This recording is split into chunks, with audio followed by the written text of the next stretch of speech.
आज हमें पढ़ना है जनवरी 2021 का आर्थिक एवं वाणिज्यिक परिदृश्य। ओके, शुरू करने से पहले कुछ एडवाइस है कि अपना नोट्स आप लोग खुद से बनाओगे।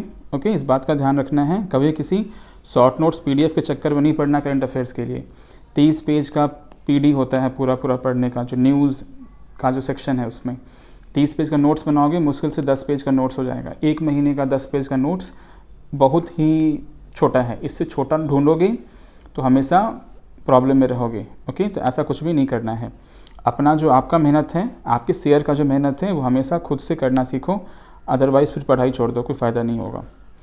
फिर दूसरा पॉइंट यहाँ पे ये ध्यान रखना है आपको, जो मैं यहाँ समझाऊंगा वो ध्यानपूर्वक सुनोगे। एक्स्ट्रा पॉइंट्स जो भी यहाँ समझाया जा रहा है वो नोट डाउन करोगे। ये कोई अल्टरनेटिव नहीं है मैगज़ीन का, ये वीडियो इस मैगज़ीन का पीडीएफ अल्टरनेटिव नहीं है। मैगज़ीन आपको पूरी पढ़नी है। यहाँ बस आपको समझाने की कोशिश की जा रही है कि आपको ये मैगज़ीन समझ में आए। ओके, ये जस्ट एक हेल्प है ताकि आप इस मैगज़ीन के न्यूज़ एंड कॉन्सेप्ट्स को समझ पाओ, और फिर एक कॉम्प्रहेंसिव अंडरस्टैंडिंग, एक विस्तृत समझ पैदा करो किसी भी न्यूज़ को लेकर, किसी भी कॉन्सेप्ट को लेकर। जितना बेहतर समझ पैदा कर पाओगे उतना ही बेहतर किसी एग्ज़ाम में भी परफॉर्म कर पाओगे। ये समझ का ही विकास करना ही सबसे बड़ा मकसद है इन वीडियोज़ का। सो इस चीज़ का सब लोग ध्यान रखोगे। जो भी बेसिक कॉन्सेप्ट्स में जो यहाँ चर्चा नहीं कर पा रहा हूँ, तो वीडियो काफ़ी लंबी हो जाएगी। उन बेसिक कॉन्सेप्ट्स पे भी मैं धीरे धीरे वीडियो बनाऊंगा, और भी बहुत सारे वीडियोस बने होंगे बेसिक कॉन्सेप्ट्स वाले। जो भी वीडियोस देखो, कोशिश करो कॉन्सेप्चुअल डिस्कशन जहाँ पे हो रहा है उनको देखा करो। केवल डेटा और फैक्ट्स याद करने वाला चीज़ खुद से नोट्स बनाकर याद करना सीखो। ओके, चलो, तो इस महीने पूरे 10 न्यूज़ हैं। पहला न्यूज़ है कि जीडीपी ग्रोथ पर सीएसओ की रिपोर्ट आई हुई है। बेसिकली अब एनएसओ कहना ज़्यादा अच्छा है। ओके, वो समझाऊंगा अभी डिस्कशन के दौरान। अक्टूबर में सीपीआई दर 77 महीनों में सर्वाधिक है। इस सरकार, जब से ये सरकार है 6 से 6.5 साल 7 साल जो होने जा रहे हैं, अब तक की सबसे ज़्यादा बड़ी महंगाई दर वो अक्टूबर में देखी गई। ये चीज़ ध्यान रखना है, इसे हम लोग पढ़ेंगे अभी आगे। 15वां वित्त आयोग ने अपनी रिपोर्ट सौंप दी है। हर 5 साल वित्त आयोग बनती है, इसने अपनी रिपोर्ट सौंप दी है 15वां वित्त आयोग ने। लक्ष्मी विलास बैंक का विलय हो चुका है डीबीएस बैंक इंडिया लिमिटेड में, ये भी पढ़ना है। अक्टूबर का डब्ल्यूपीआई का डेटा आया है। हर महीने का डब्ल्यूपीआई सीपीआई का डेटा आता है, वो भी देखा जाएगा। चीन में जनगणना प्रारंभ हो चुका है, 7वां जनगणना है।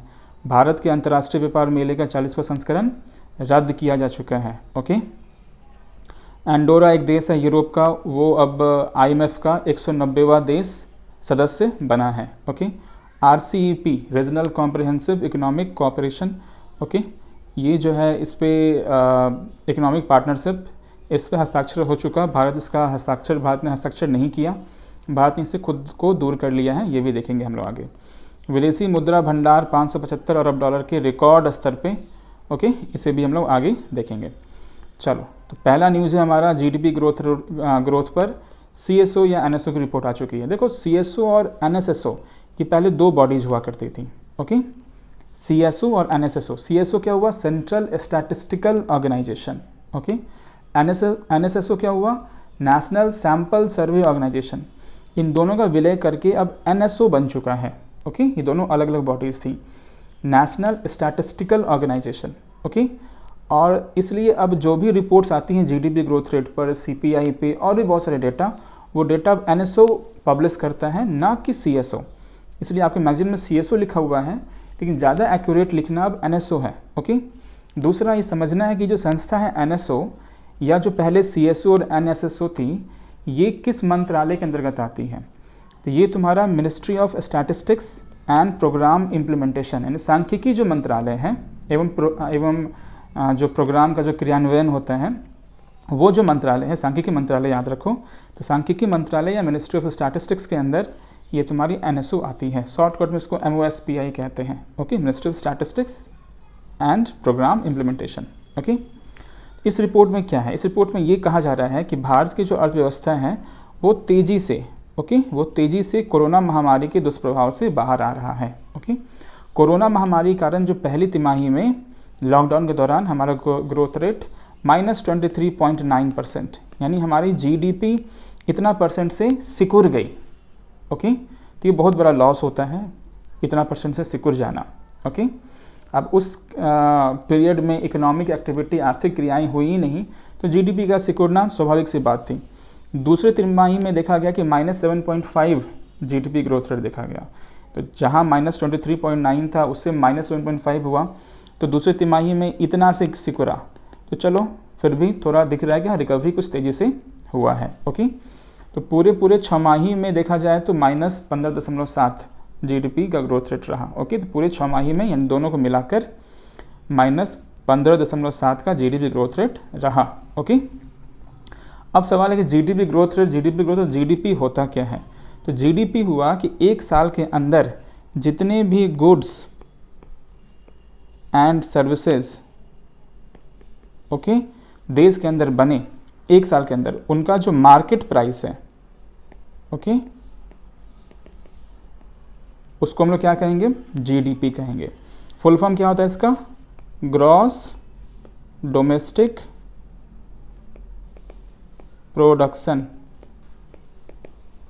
ओके, दूसरा क्या है कि आपके मैगजीन में GVA का भी डेटा दिया हुआ है, ये सब डेटा याद नहीं रखना है।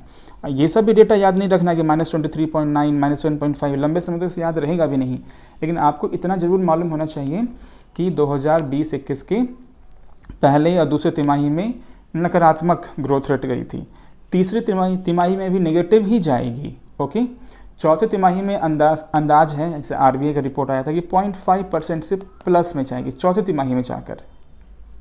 ठीक है, तो लगातार 3 तिमाही, 2 तिमाही तो गई ही, डेटा आ चुका, तीसरे में भी नेगेटिव ही जाने का पूरा चांस है, फिर भी देखा जाएगा, उसका डेटा आएगा तब। अभी बस अनुमान है कि तीसरे में भी नेगेटिव ही जाएगी। तो GDP क्या हुआ? Gross domestic production. इसका डेफिनेशन क्या हुआ कि एक साल के अंदर किसी देश के अंदर जितनी भी सेवाएं और वस्तुएं बन रही हैं, का जो प्रोडक्शन हो रहा है, उनके मार्केट प्राइस को हम GDP कहते हैं। GVA क्या होता है?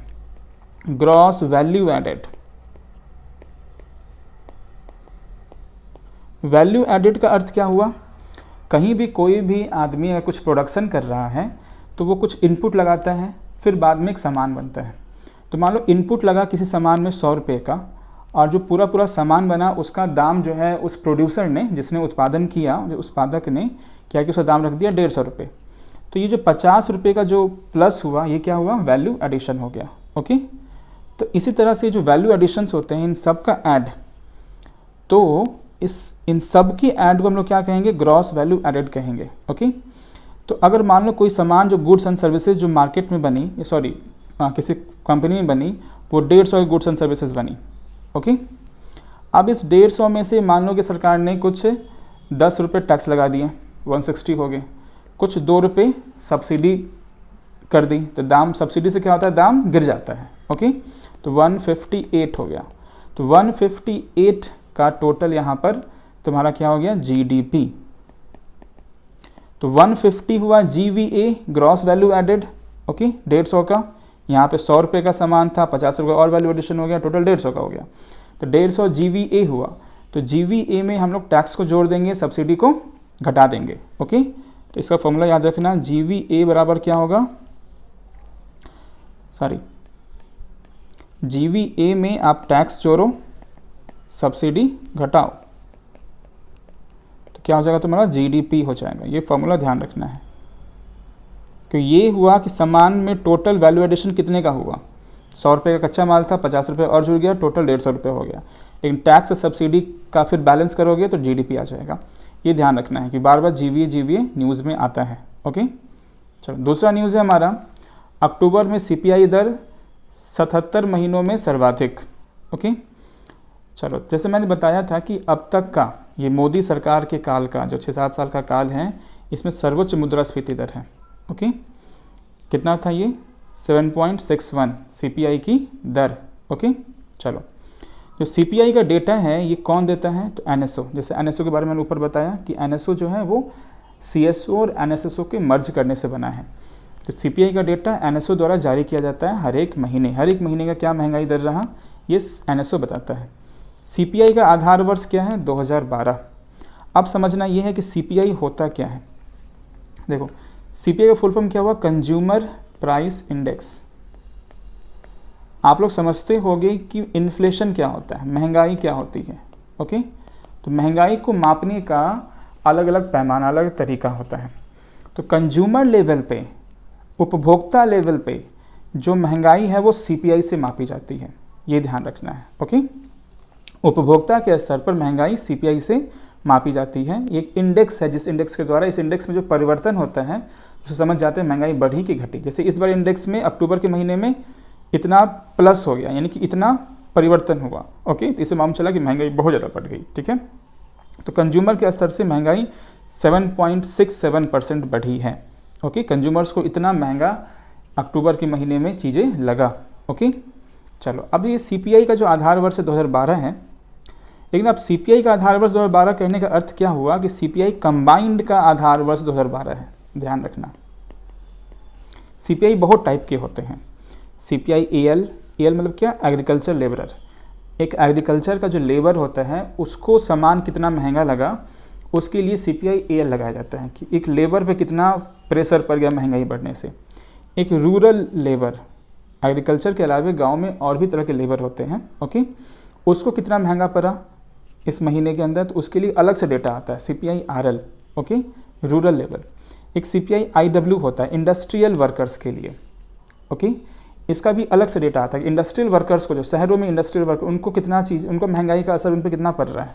ओके, अब सीपीआई आईडब्ल्यू के ही आधार पर महंगाई भत्ता तय किया जाता है, चाहे वो केंद्र सरकार के चाहे राज्य सरकार के जो भी अधिकारी लोग होते हैं, सरकार के जो भी सरकारी नौकरी करने वाले जो लोग भी होते हैं, उन सबका महंगाई भत्ता यानी कि डीए, डियरनेस अलावेंस, वो सीपीआई आईडब्ल्यू के आधार पर तय होता है।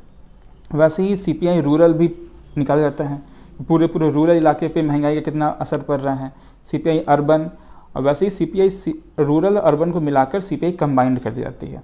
तो सबसे इम्पॉर्टेंट जो सीपीआई है जिसके बारे में आप बार बार न्यूज़पेपर में पढ़ते हो, सीपीआई कंबाइंड होता है। तो इसी का आधार वर्ष 2012 हुआ है।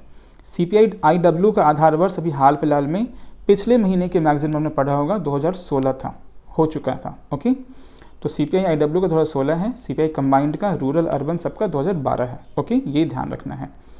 चलो सीपीआई क्या है, तो कंज्यूमर स्तर पे, अब कंज्यूमर भी अलग अलग हो गया। एग्रीकल्चर लेबरर हुए, एक अलग तरह कंज्यूमर है, वो अलग तरह की चीज़ें कंज्यूम करता है, वहाँ पर उसको उस पर महंगाई का भार कितना ज़्यादा पड़ रहा है, उसके लिए सबके लिए अलग अलग डेटा निकाला जाता है।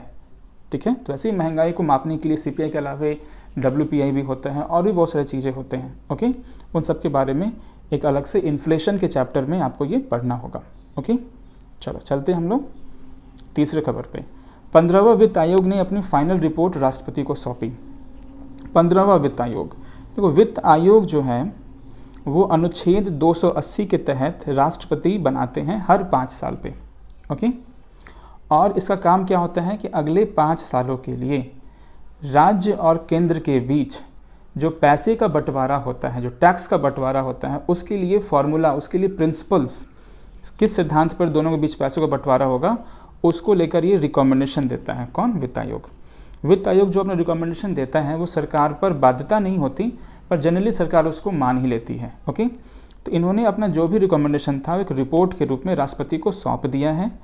इस रिपोर्ट पर फिर क्या होगा, जो वित्त मंत्रालय है वो अपना एक एक्शन टेकन रिपोर्ट बनाएगा कि इनमें से कितने रिकमेंडेशंस को लोग मान रहे हैं और उस पर क्या क्या वो काम करेंगे या कर रहे हैं। ओके, फिर इस एक्शन टेकन रिपोर्ट के साथ ही इस रिपोर्ट को, जो 15वां वित्त आयोग का रिपोर्ट है, उसको सार्वजनिक किया जाएगा, तब हमें मालूम चलेगा कि इन्होंने क्या क्या रिकमेंडेशन दिया था। ओके, तो इस बार के जो 15वें वित्त आयोग थे इसके अध्यक्ष थे Shri NK Singh. Very important, ये याद रखोगे। ये जो 15वां वित्त आयोग था इसकी जो अवधि है वो अवधि 2021-22 2025-26 से तक है, यानी 5 साल हुए, 21-22 से लेकर 2025-26 के लिए। ओके, ये 5 साल टोटल हुए। इसके अलावा ये भी ध्यान रखना है कि इसी वित्त आयोग ने इसके पहले 1 साल के लिए एक रिपोर्ट पहले ही दे दी। 15वां वित्त आयोग का जो कार्यकाल था कुछ स्पेशल था। पहले इसे 1 साल का कार्यकाल दिया गया। ओके, फिर 5 साल का दिया गया। तो पहले इन्होंने 1 साल का रिपोर्ट तैयार कर दिया, वो दे दिया था। ओके, अब 5 साल का इन्होंने पूरा फाइनल रिपोर्ट अभी दिया है। ओके, जनरली ऐसा होता नहीं है, हर बार जो वित्त आयोग बैठती है उसको एक ही बार में 5 साल का कार्यकाल दिया जाता है, 5 साल का रिपोर्ट देना होता है। लेकिन इस बार जो वित्त आयोग थी उसको 2 टर्म अलग अलग दिए गए। एक साल के लिए कि पहला 1 साल का कैसे कैसे पैसे का बंटवारा होना है वो बता दो, फिर उसके बाद जो है अगले 5 साल का देना। ओके, तो ये चीज़ है, ये सब ध्यान रखना है आपको। चलो अगला हमारा लक्ष्मी विलास बैंक एक है, वो बैंक बहुत ही पुरानी बैंक है, करीब 100 साल पुरानी बैंक है। ओके, ये बैंक जो है वो उसका विलय कर दिया गया है डीबीएस बैंक इंडिया लिमिटेड में। केंद्रीय मंत्रिमंडल का जो है की बैठक में मंजूरी मिल चुकी है कि लक्ष्मी विलास बैंक को डीबीएस बैंक इंडिया लिमिटेड में विलय कर दो। दोनों ही प्राइवेट बैंक हैं। अब सवाल यहाँ ये है कि ऐसा क्यों हो रहा है। तो लक्ष्मी विलास बैंक लगातार घाटे में जा रही थी। घाटों के कारण बहुत सारे थे, घोटाले थे, कुछ घाटा है, कुछ इकोनॉमी की स्थिति अच्छी नहीं चल रही तो बैंक्स भी डूब रहे हैं। ओके, जब आर्थिक गतिविधि अच्छी नहीं चलती तो बैंक्स ने जिनको कर्ज दे रखा है वो कर्ज टाइम पे वापस नहीं कर रहे हैं तो बैंक्स डिफ़ॉल्ट कर रहे हैं, बैंक्स भी डूब रहे हैं, बैंक्स को भी घाटा हो रहा है, एनपीए हो रहे हैं बहुत सारे। ओके, और कुछ बैंक्स में भी मैनेजमेंट का प्रॉब्लम हो जा रहा है और गड़बड़ हो जा रहा है। तो बहुत सारी वित्तीय अनियमितता घोटालों के कारण जो है आरबीआई ने पहले ही 1 माह का अधिस्थगन मोराटोरियम लगा रखा था। मोराटोरियम का अर्थ ये होता है कि इस 1 महीने के अंदर उनकी बहुत सारी गतिविधियों को रोक दिया जाएगा। ओके, वो किसी को लोन नहीं दे सकेंगे इस 1 महीने के अंदर, और इवन जिन लोगों ने उस बैंक में अपना पैसा जमा किया है वो पूरा पैसा एक ही बार में नहीं निकालेंगे। लिमिट कर दिया गया था, शायद 25,000 का लिमिटेशन दे दिया गया था। ओके, तो मोराटोरियम का बेसिक अर्थ ये समझना है आपको कि कोई कर्ज नहीं देना है इनको इस 1 महीने में। ओके, ऐसे अब तो इसके विलय का ही घोषणा हो गया है। तो विलय के घोषणा होने के बाद फिर मोराटोरियम का कोई खास अर्थ नहीं रह जाता।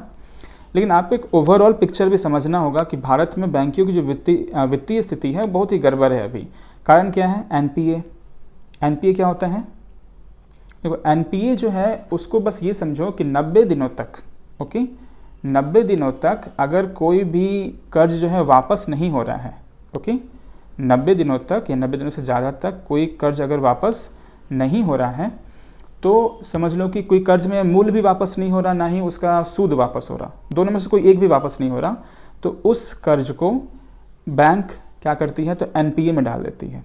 ओके, तो ध्यान रखना, बैंक के लिए जो लोन होता है वही बैंक का एसेट होता है। ओके, ये ध्यान रखना, क्योंकि एसेट किसको कहते हैं? जिससे इनकम आए। तो बैंक के लिए लोन क्या है? इनकम का सोर्स है, उसी से कमाती है, लोन के इंटरेस्ट से ही। तो कोई भी लोन जो 90 दिनों तक उस पर इंटरेस्ट नहीं आया है, चाहे उस पर मूल उसका वापस नहीं हुआ है, तो वैसे कह सकते हो कि वो जो लोन हो, जो कर्ज होगा वो एनपीए हो जाएगा। एनपीए का फुल फॉर्म सबको मालूम होगा, नॉन परफॉर्मिंग एसेट। ओके, तो ऐसे बहुत सारे एनपीए जो हैं बैंक्स में इधर होते जा रहे हैं। ओके, इस कारण बैंक्स को बहुत घाटा हो रहा है।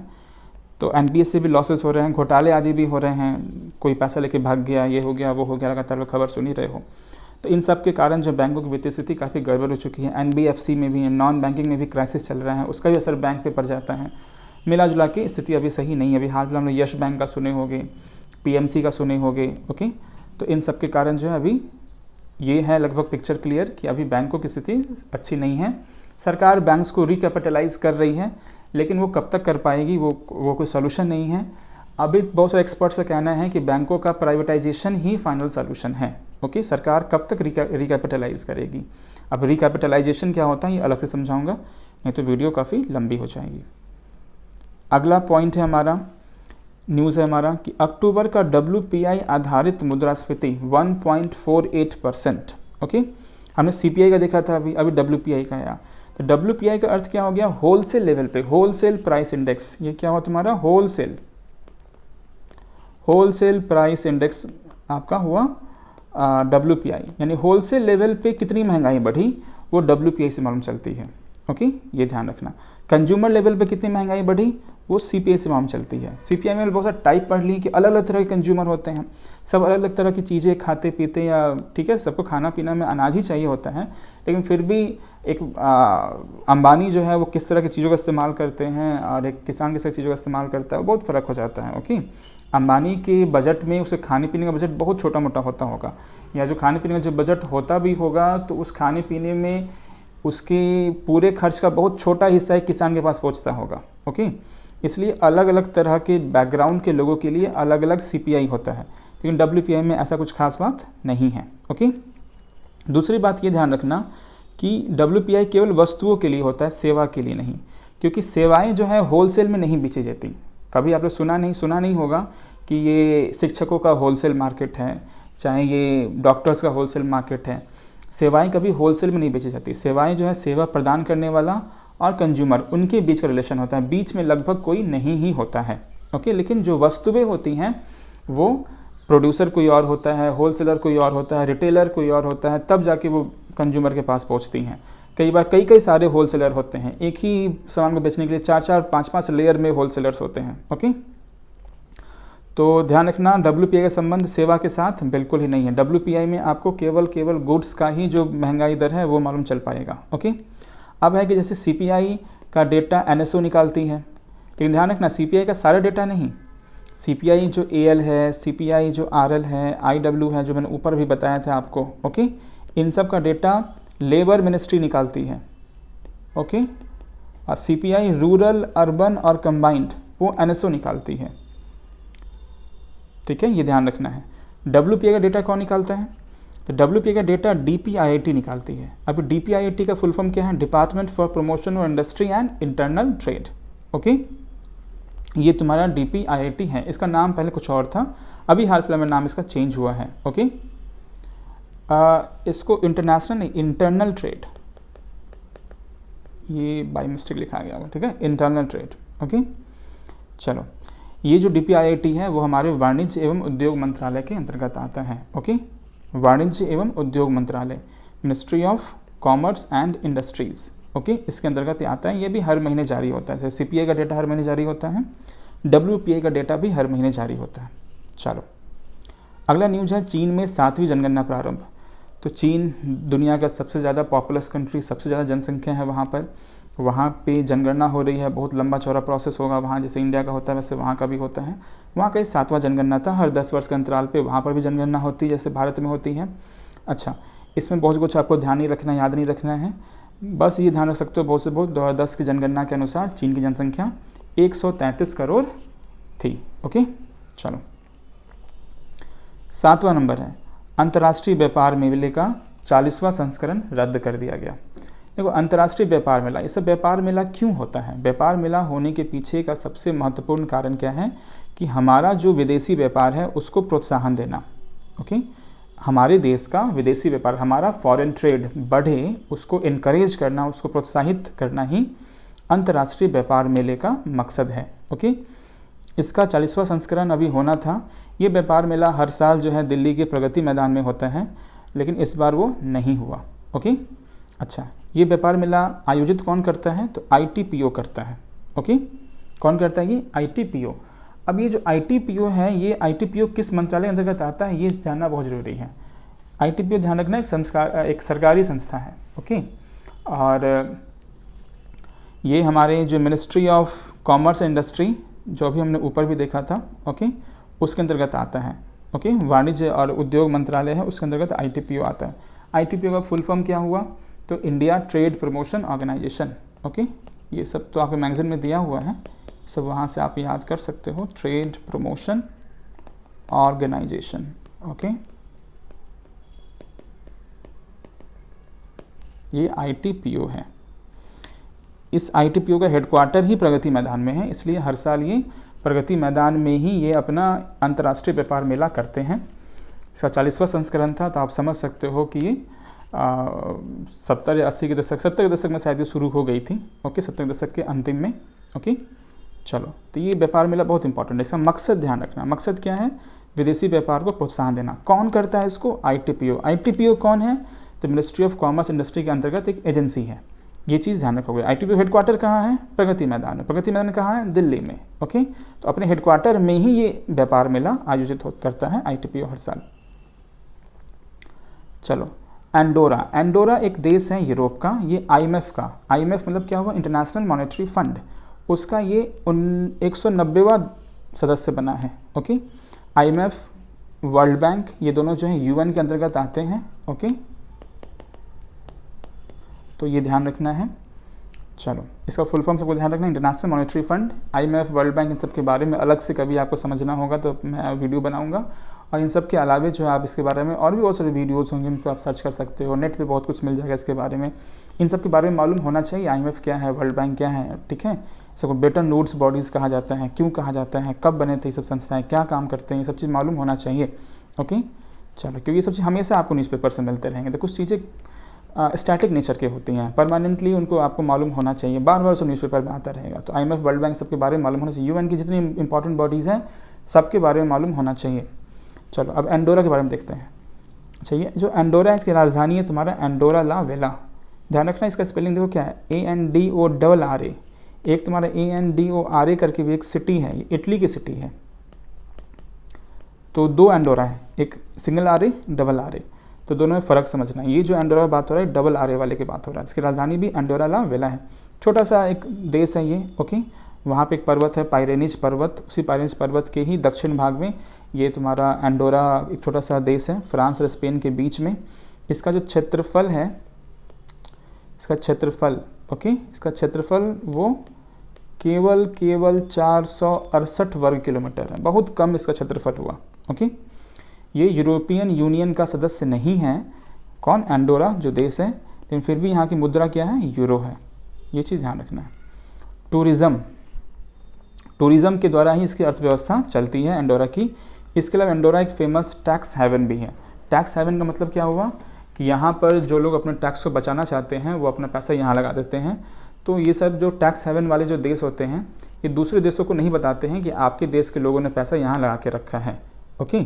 तो इस कारण जो है कोई भी अपना ब्लैक मनी यहाँ पर इन्वेस्ट कर सकता है। तो ऐसे कुछ देश हैं जो अपने यहाँ बाहर से पैसा इन्वेस्ट करने के लिए अपनी जानकारी दूसरे देशों के साथ साझा नहीं करते, इसलिए उनको टैक्स हेवन कहा जाता है। स्विट्जरलैंड का भी नाम आपने सुना होगा, ये भी एक इंपॉर्टेंट टैक्स हेवन है। लेकिन धीरे धीरे स्विट्जरलैंड सब अपना शेयर करना शुरू कर दिया है, लेकिन एंडोरा अभी भी एक इंपॉर्टेंट टैक्स हेवन है, ओके। चलो, RCEP हस्ताक्षर। RCEP regional comprehensive economic partnership, ये आसियान के 10 देश, आसियान के 10 देशों का चर्चा मैंने पिछले वीडियो में किया था, इसी के जनवरी 2021 के ही अंतर्राष्ट्रीय में।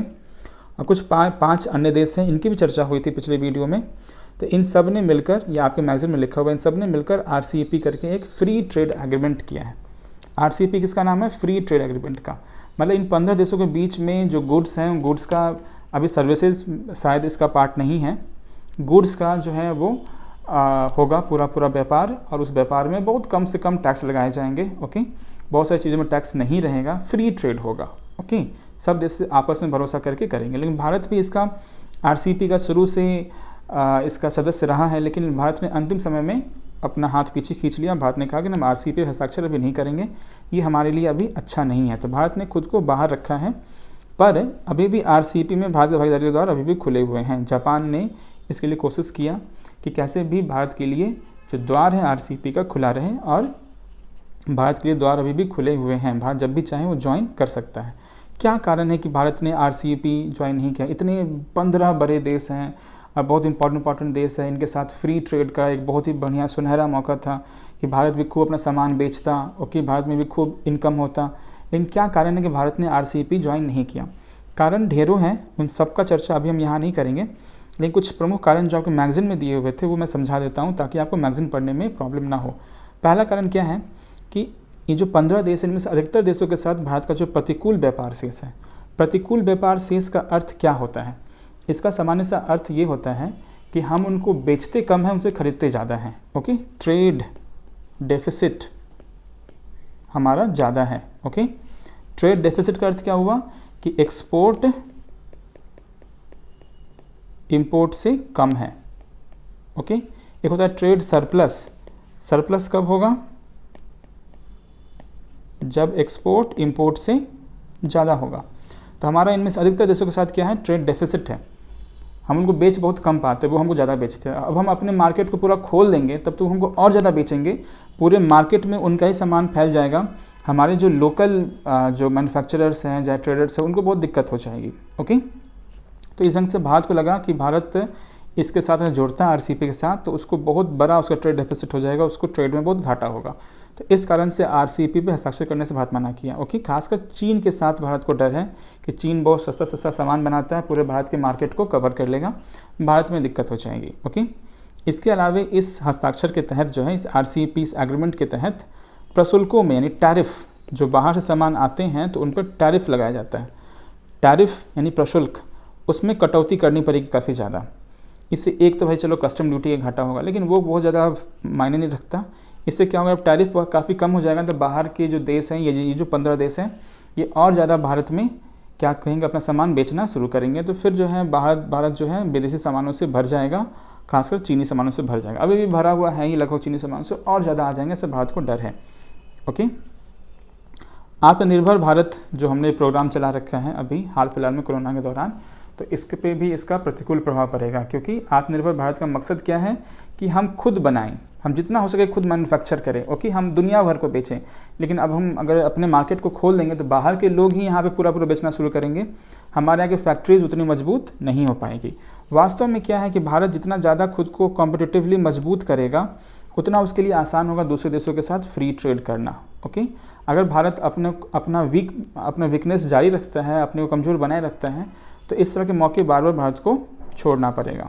ओके, चलो, इसके अलावा भारत के जो किसान समूह थे, कुछ अन्य व्यापार समूह हैं, मैन्युफैक्चरर्स हैं, प्रोड्यूसर्स हैं, वो अभी इस अंतर्राष्ट्रीय प्रतिस्पर्धा के लिए तैयार नहीं है। उनको मालूम है कि हम अभी प्रतिस्पर्धा नहीं कर पाएंगे, वो कंपनियां हमसे काफ़ी ज़्यादा कॉम्पिटेंट हैं, वो आएंगी तो फिर उनका ही सामान बिकेगा, हमारा सामान नहीं बिक पाएगा, ऐसा उनको पूरा अंदेशा है, इसलिए वो लोग भी विरोध कर रहे थे।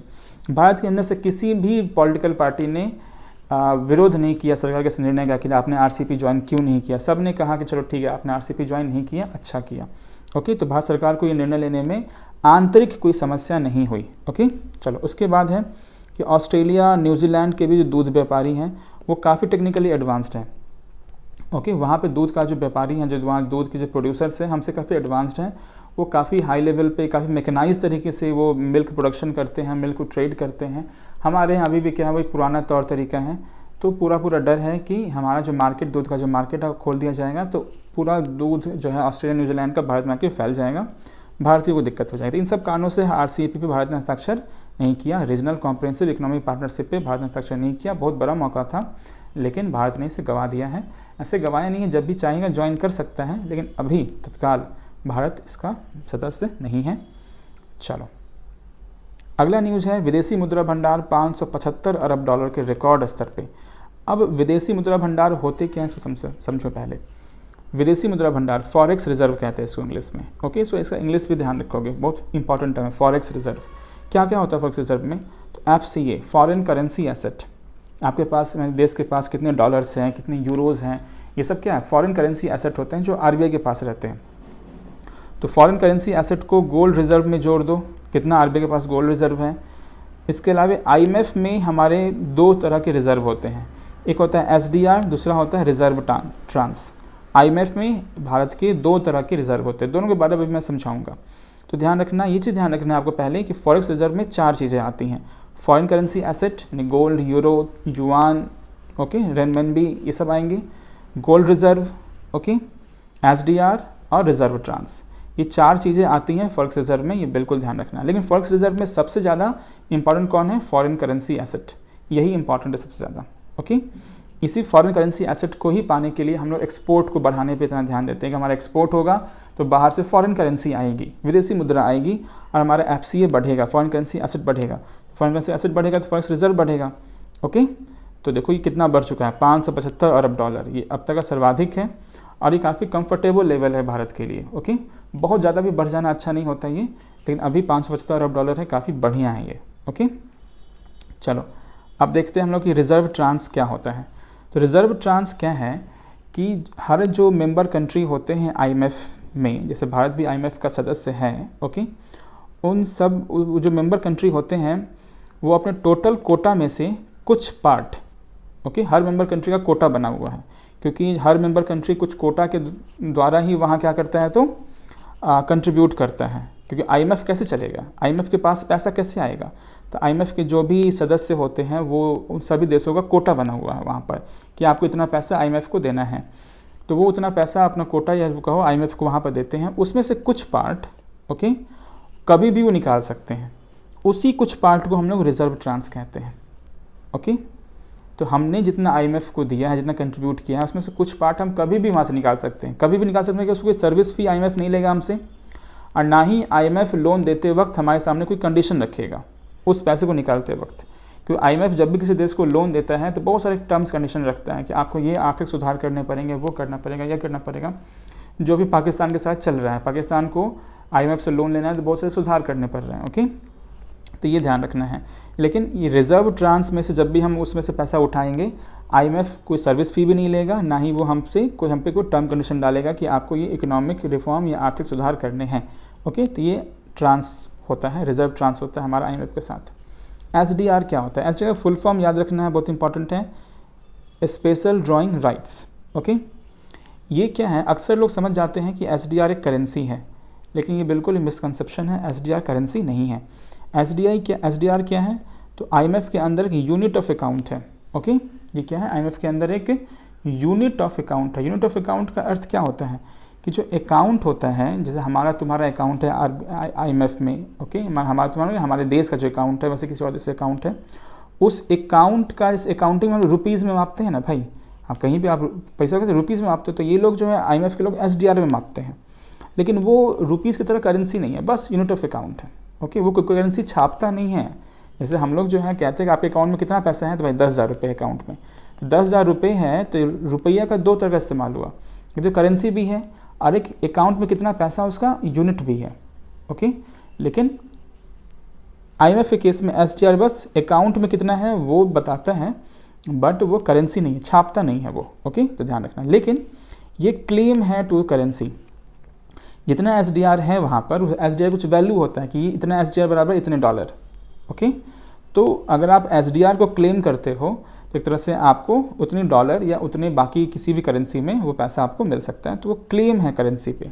ओके, तो ध्यान रखना है, एसडीआर करेंसी नहीं है बट क्लेम टू करेंसी है। ओके, चलो उसके बाद क्या है, ये समझो कि एसडीआर का वैल्यू कैसे तय होता है कि एक एसडीआर में कितने डॉलर होंगे। तो वो चीज़ फिक्स करने के लिए एक बास्केट ऑफ इंटरनेशनल करेंसी ली जाती है। अंतर्राष्ट्रीय जो मुद्रा होती है उनका एक बास्केट लिया जाता है। बास्केट मतलब उनका एक ग्रुप लिया जाता है। जैसे कि अभी डॉलर, यूरो, रेनमिनबी चीन की वो है करेंसी, ध्यान रखना, येन, पाउंड, ये पांचों क्या है, तो इनके ही आधार पर एसडीआर का वैल्यू तय होता है। ओके, कि इनके अंदर जो परिवर्तन हो रहा है उसके हिसाब से एसडीआर का भी वैल्यू परिवर्तित होता रहेगा। ये ध्यान रखना है। यही हमारा बास्केट ऑफ इंटरनेशनल करेंसी है, ये पांचों। ओके, ये भी याद रखना है। कौन कौन? Dollar, euro, renminbi, yen and pound. Okay, हर 5 साल पे रिव्यू भी होता है। अभी हाल फिलहाल में रेनमिनबी यानी चाइनीज़ जो युआन होता है उसको यहाँ पे भी जोड़ा गया है। ओके, हर 5 साल पे रिव्यू होता है। अच्छा, एसडीआर क्यों बनाए गए? तो 1969 में इसको बनाया गया था क्योंकि उस टाइम पर देखा जा रहा था कि जो इंटरनेशनल जो फॉरेन एक्सचेंज रिजर्व है वो काफ़ी तेज़ी से इनमें शॉर्टफॉल आ रहा था, कमी आ रही थी। ओके, तो उसका ध्यान रखते हुए एसडीआर बनाया गया। ये फॉरेन एक्सचेंज रिजर्व जैसे कि गोल्ड, यूएस डॉलर जो उस समय जो मेनली चला करते थे, आज भी अभी भी गोल्ड, यूएस डॉलर ही मेनली चला करता है, लेकिन उस समय अचानक शॉर्टफॉल आया तो ज़रूरत हुई कि एक अलग से एक यूनिट ऑफ अकाउंट बनना चाहिए। ओके, तो इसलिए एसडीआर बनाया गया था 1969 में आईएमएफ के द्वारा। ओके, एसडीआर को एक्सडीआर से डिनोट करते हैं, ध्यान रखना। तो इसका जो करेंसी कोड है वो एक्सडीआर है। शायद न्यूमेरिकल कोड भी होता है बट इंपॉर्टेंट नहीं है। इसका करेंसी कोड क्या है? एक्सडीआर है। इसको जो है आप जो प्राइवेट पार्टीज़ होती हैं वो एसडीआर अपने पास नहीं रख सकती, केवल सरकार ही अपने पास एसडीआर रख सकती है, ध्यान रखना है। मकसद क्या है एसडीआर का?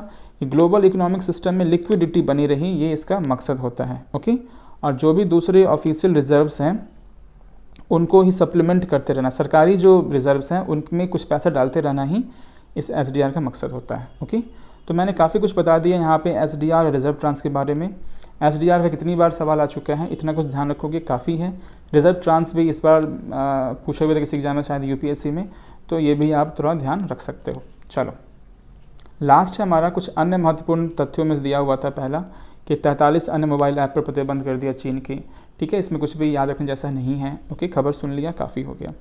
Future retail limited, okay, future retail big basket वाली जो आप लोग सुनते, बिग बास्केट कह रहे हैं, सॉरी, बिग बाज़ार जो आप लोग देखते होंगे, अलग अलग से मॉल वगैरह होते हैं, तो बिग बाज़ार क्या है? फ्यूचर रिटेल लिमिटेड का ही है वो। ओके, तो ये जो है फ्यूचर रिटेल लिमिटेड बिक चुका है, रिलायंस रिटेल ने इसको अधिग्रहण कर लिया है। ओके, अब इस तरह का जब भी कोई बहुत बड़ा अधिग्रहण होता है तो एक आयोग है, प्रतिस्पर्धा आयोग, CCI, competition commission of India, भारतीय प्रतिस्पर्धा आयोग, सीसीआई, उसकी मंजूरी बहुत जरूरी होती है। तो सीसीआई ने यहाँ मंजूरी दे दी है कि फ्यूचर रिटेल लिमिटेड को रिलायंस खरीद रहा है।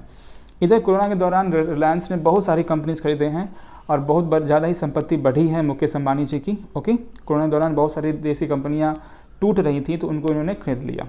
ओके, CCI के बारे में थोड़ा जान सकते हो। कॉम्पिटिशन कमीशन ऑफ इंडिया का मकसद क्या है कि देश के अंदर कंपटीशन बनी रहे, एक फेयर कंपटीशन, एक सही, एक स्वच्छ प्रतियोगिता बनी रहे। ओके, एक फेयर कंपटीशन जो है देश के अंदर बनी रहे, ये मकसद है किसका, CCI का। CCI को 2010 में बनाया गया था। ये एक स्टैचुरी बॉडी है, यानी कि पार्लियामेंट ने इसको कानून से बनाया है। ओके, एक विधिक संस्था है ये, ध्यान रखना। ये एक स्टैचुरी बॉडी है, पार्लियामेंट ने इसको कानून से बनाया है। ओके, 2010 में इसे बनाया गया था। ठीक है, मकसद क्या है इसका कि मार्केट में फेयर कंपटीशन बनाए रखना है, कहीं कोई बड़ी कंपनी किसी छोटी कंपनी को दबा ना रही हो। ठीक है, कहीं मार्केट में कंपटीशन खराब ना हो रहा हो, इस सब का ध्यान रखना इसका मेन काम है। ठीक है, तो ये आर्थिक भी पूरा हुआ। मिलते हैं फिर हम लोग अगले वीडियो में। Thank you.